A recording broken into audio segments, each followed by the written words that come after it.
Hello friends, welcome back to my YouTube channel medico Abhishek. तो जैसा कि आज अपन स्टार्ट करने जा रहे हैं माइक्रोबायोलॉजी का, जनरल माइक्रोबायोलॉजी का सेक्शन 1, जिसमें आता है साइंटिस्ट। मैंने बता दिया कि जनरल माइक्रोबायोलॉजी जो आपकी है उसको अपन जो है पहले एक एक चैप्टर को लेकर कवर करेंगे।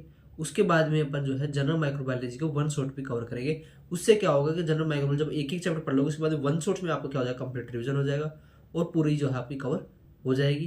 तो आप हमसे बने रहे और हम यहाँ पर ट्रिकों के माध्यम से ऐसे स्टडी करेंगे तो उससे आपको लर्न भी अच्छा हो जाएगा। और जो इंपॉर्टेंट वेरी इंपॉर्टेंट टॉपिक्स हैं यूनिवर्सिटी के लिए उनकी अपन क्या करेंगे, स्टडी करेंगे, जो कि आपके आने वाले हैं।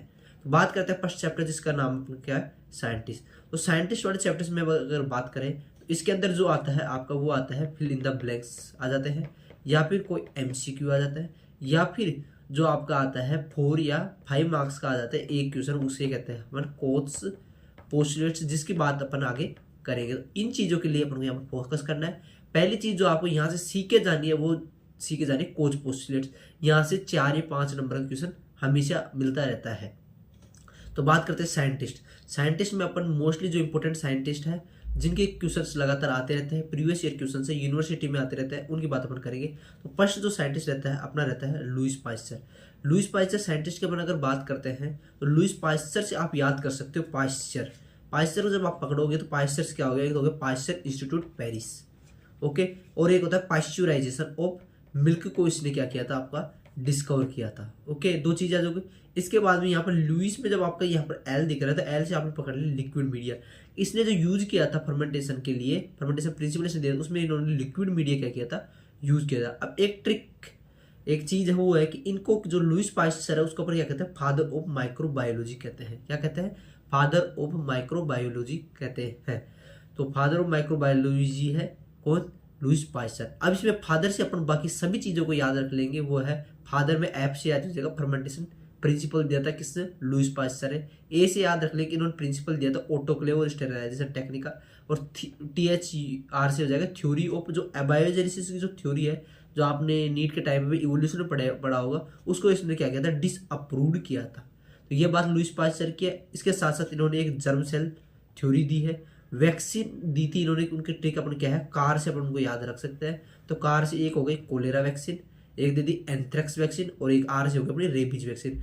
ये बात हो गई किससे, लुईस पास्चर की। लुईस पास्चर के लिए क्या याद रखना आपको, पास्चर से हो गया आपका किसका, पास्चुराइजेशन ऑफ मिल्क और Pasteur institute of Paris. L से आ गया अपना लिक्विड मीडिया। और फादर ऑफ माइक्रोबायोलॉजी, तो फादर का एफ क्या बता रहा है अपन को, फर्मेंटेशन प्रिंसिपल। ए बता रहा है ऑटोक्लेव, और थ्योरी से हो गया थ्योरी ऑफ एबायोजेनेसिस डिसअप्रूव्ड, और जर्म सेल थ्योरी इन्होंने दी थी। और वैक्सीन जो इनके द्वारा दी गई है वो हो गई कार, कोलेरा, एंथ्रेक्स और आपकी रेबीज वैक्सीन। तो आपको रेबीज जो है इसकी जो लुईस पास्चर का है वो याद हो गया होगा। लुईस पास्चर और किसी भी एक साइंटिस्ट को एक साथ देके क्वेश्चन पूछ रहे थे, तो लुईस पास्चर को आप याद रख लीजिएगा, मैंने बता दिया। इसके बाद में अलग आता है अपना रॉबर्ट कोच। अब कोच जो आपको नेम लग रहा है वो लग रहा होगा आपको कैसा, मॉडर्न नेम लग रहा है। तो मॉडर्न नेम से अपन को याद हो गया कि फादर ऑफ किसका हो गया, मॉडर्न माइक्रो बायोलॉजी का फादर हो गया कौन, रॉबर्ट कोच। अब कोच जो ट्रिक है आपकी, कोच जो ट्रिक है उससे आप क्या याद रख सकते हो, उसे याद रख सकते। एक तो इन्होंने दिया था कोच पोस्टुलेट्स, वो तो ऐसे ही याद हो जाए कि कोच पोस्टुलेट्स आप बार बार बोलो, तो कोच नहीं दिया है तो वो कोच पोस्टुलेट्स हो गए। और एक उन्होंने एक यूज की थी कोच बेसिले, जो कि टीबी के लिए होती है, कोच बेसिल है, तो इसको याद रखनी जरूरी है। कोच बेसिल, कोच पोस्टुलेट्स आप याद रखो।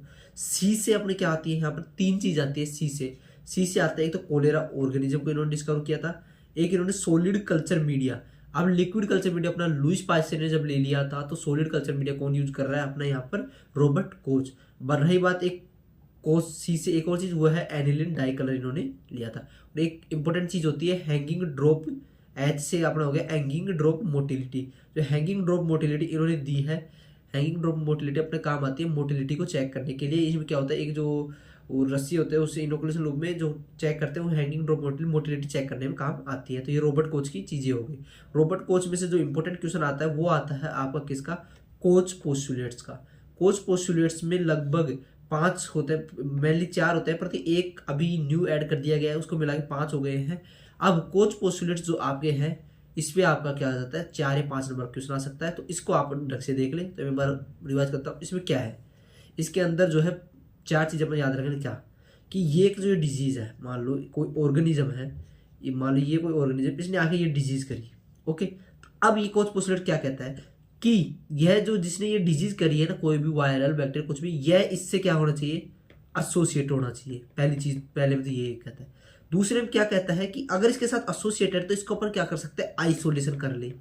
दूसरी चीज कहते हैं इसको आइसोलेशन अपन कर सकते हैं। अब इसके बाद जब तीसरी बात ये कहता है कि आइसोलेशन अपन ने जब कर लिया, आइसोलेशन करने के बाद में जो वो है ऑर्गेनिज्म वापस वही क्या कर दे, वो डिजीज कोज कर दे। तीसरी बात में ये कर देता है। और चौथी बात ये कहते हैं जब वो वापस डिजीज कर दिया तो उसके बाद में वापस उसको क्या कर दे, री आइसोलेट कर दे। तो ये जो 4 कोज पोस्टुलेट्स है वो यही है, ज्यादा कुछ नहीं है। तो अपन इनको बात अगर करें तो ये क्या कहता है, micro organism should be constantly associate होना चाहिए किससे, लीजन ऑफ द डिजीज। जो डिजीज उसने करी उसके साथ में क्या होना चाहिए, वो एसोसिएट होना चाहिए। यह बात कहता है कोज पोस्टुलेट का पहला, जो मैंने आपको समझा दिया।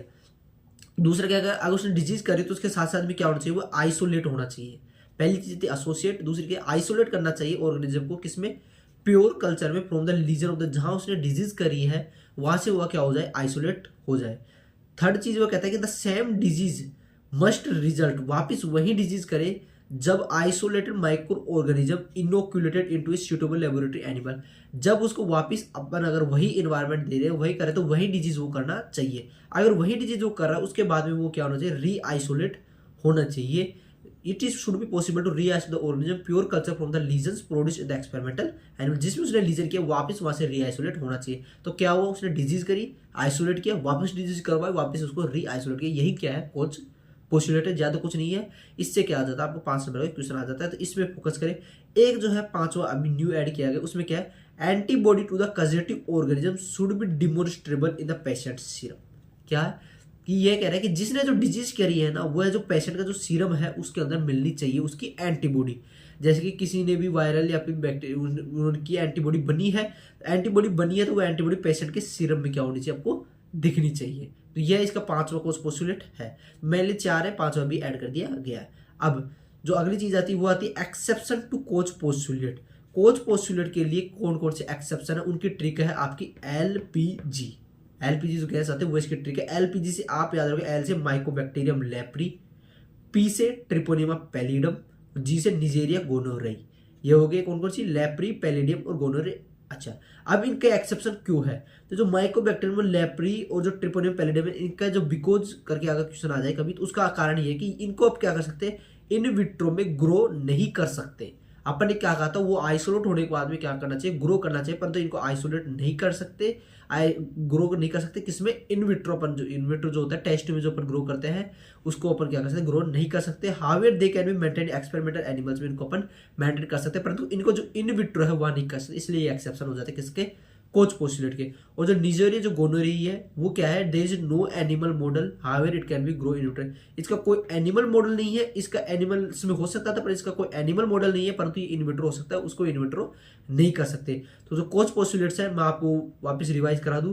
कोच पोस्टुलेट्स क्या क्या कहता है, कोच पोस्टुलेट मैंने कहा, micro organism should be constantly associated होना चाहिए लीजन ऑफ द डिजीज से, पॉसिबल टू आइसोलेट करना चाहिए, उसके बाद वापस वही डिजीज करे, मस्ट रिजल्ट वही डिजीज करे और उसको रीआइसोलेट कर ले। यह हो जाता है इसका एब्स्ट्रैक्शन है अपने कौन से, LPG, mycobacterium leprae, treponema pallidum, neisseria gonorrhoeae. ये आपका क्या हो गया, कोच पोस्टुलेट की बातें हो गई। तो कोच पोस्टुलेट में अपने शुरुआत कहां से करी थी, कोच से अपने शुरुआत करी थी। इसने केस से हो गया कोच पोस्टुलेट्स, सी से हो गया अपना cholera organism, solid culture media, aniline डाइक्लर, एच से हो गया एनगिंग ड्रोमोलिटी और मॉडर्न माइक्रोबायोलॉजी से कहा जाता है। इसकी बात करें किसने, अपने रॉबर्ट कोच की। रॉबर्ट कोच से कोच पोस्टुलेट्स आप जरूर कर ले, कोच पोस्टुलेट्स एग्जाम में पूछे जाते हैं हर बार। हर प्रीवियस ईयर क्वेश्चन में आप देखोगे कोच पोस्टुलेट हर ईयर मिलता जाता है। बात करते हैं इसके बाद में। अब जो है मैं कुछ साइंटिस्ट की बात करूंगा, उनकी ज्यादा 4-5 नंबर का उनका क्वेश्चन आता नहीं है। उनमें से क्या है, कभी कभी जो है एमसीक्यू के फिर द ब्लैंक्स आ जाते हैं, तो वह अपनी बात करते हैं। बात करते हैं पॉल एरलिच। पॉल एरलिच ने क्या किया था, एरलिच सीएस से क्या कहते थे, इन्होंने फादर है किसके, कीमोथेरेपी के। सीएस से आप याद रख सकते हैं, फादर है किसके, कीमोथेरेपी के। एरलिच से एक ऑर्गेनिज्म है उसके डिस्कवर किया था इन्होंने टॉक्सिन, एंटीटॉक्सिन स्टैंडर्डाइजेशन के लिए नोबेल प्राइज मिला है। और एसिड फास्ट की इन्होंने बात करी, किसने, पॉल एरलिच। याद करने की जरूरत नहीं है, इसमें आप केमोथेरेपी के फादर है ये याद रख सकते हैं। उसके बाद एसिड फास्ट कर रही है, इसको पॉल एरलिच ने करी, ये आपके रख सकते हो, ध्यान रख सकते हो। बाकी बात में जोसेफ लिस्टर, जोसेफ में आप SEP को देखोगे तो यहाँ से आ जाएगा फादर ऑफ एंटीसेप्टिक सर्जरी, तो इन्होंने एंटीसेप्टिक के लिए जो है पहली बार कार्बोलिक एसिड का क्या किया था, यूज किया था। किसका यूज किया था? कार्बोलिक एसिड का यूज किया था। तो पूछ सकता है कि फादर ऑफ एंटीसेप्टिक सर्जरी कौन है? Joseph Lister. बात करते हैं एंटन वॉन ल्यूवेनिक। एंटन वन ल्यूवेनिक को तो आप जानते होंगे, पढ़ते ही आए हो कि किसका फादर है? लाइट माइक्रोस्कोपी का क्या है ये फादर है कौन? एंटन वॉन ल्यूवेनिक। इन्होंने क्या देखा था? सिंगल लेंस माइक्रोस्कोप में देखा था एनिमल क्लूज, उनको क्या कहा था? ऑर्गेनिजम्स को कहा था। क्या कहा था? Animal clues. अब अगली बात करते हैं जेनसन ड्यूओ। ड्यूओ मतलब कि दो लेंस किस में यूज होता है? कंपाउंड माइक्रोस्कोप में। तो कंपाउंड माइक्रोस्कोप की जेनसन ड्यूओ ने बात करी थी। बात करते हैं अर्नेस्ट रस्का। अर्नेस्ट रस्का ने अपने ई से क्या याद रख जाएगा? Father of electron microscopy. Okay, Ernst Ruska father of electron microscopy. अब एक क्वेश्चन जो फ्रीक्वेंटली जो आपके फिल द ब्लैंक्स में आता रहता है वो है एडवर्ड जेनर। एडवर्ड जेनर ने फर्स्ट टाइम वैक्सीन डिस्कवर करी थी। कौन सी वैक्सीन? स्मॉल पॉक्स वैक्सीन, जो कि काउ पॉक्स को यूज करके इन्होंने क्या करी थी? बनाई थी। किसने? एडवर्ड जेनर में। तो ये क्वेश्चन जो है अपना एमसीक्यू में बार बार आता रहता है, तो इस पे ध्यान दे। एमसीक्यू फिल द ब्लैंक्स में एडवर्ड जेनर ने first vaccine small pox discover करी थी, first prepared by using cow pox. Okay, कैरीबी बुलिस ने, यह भी एमसीक्यू में आता रहता है। कैरीबी बुलिस ने जो है अपने पीसीआर डिस्कवर किया था। गोल्ड स्टैंडर्ड तो इसको सेंगर ने सीक्वेंसिंग थी।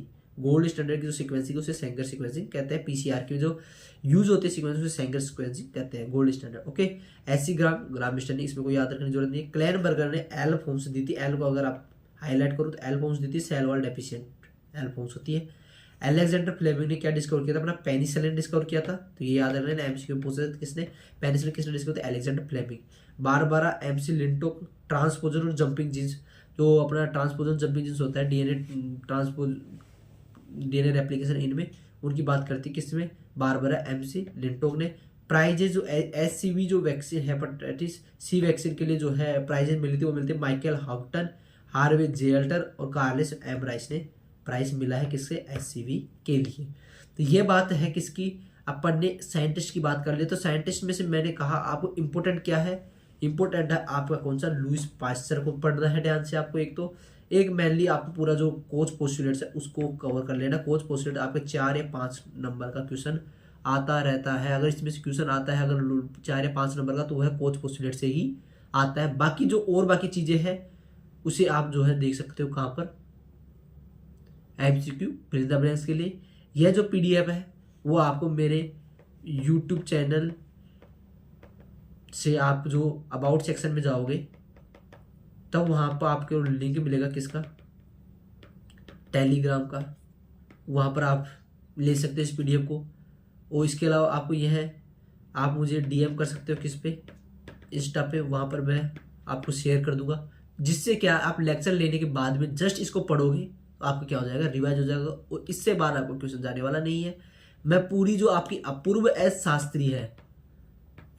शास्त्री है उसका निचोड़ निकाल के नोट्स बना के आपके सामने रिप्रेजेंट कर रहा हूँ। कोई भी दिक्कत लेने के बाद इनके अलावा आपको कहीं भी बाहर पढ़ने की जरूरत नहीं है। तो आप मुझे टेलीग्राम पे देख सकते हो, नोट्स आपको मिल जाएंगे। इसके साथ साथ आप जो है इंस्टा पे भी मुझे डीएम कर दोगे, वहाँ भी आपको मिल जाएंगे। चैनल को सब्सक्राइब करना ना भूले। पूरी माइक्रो है अपन क्या है कवर करने वाले हैं, तो बने रहिए। धन्यवाद जुड़ने के लिए। आपका दिन शुभ रहे।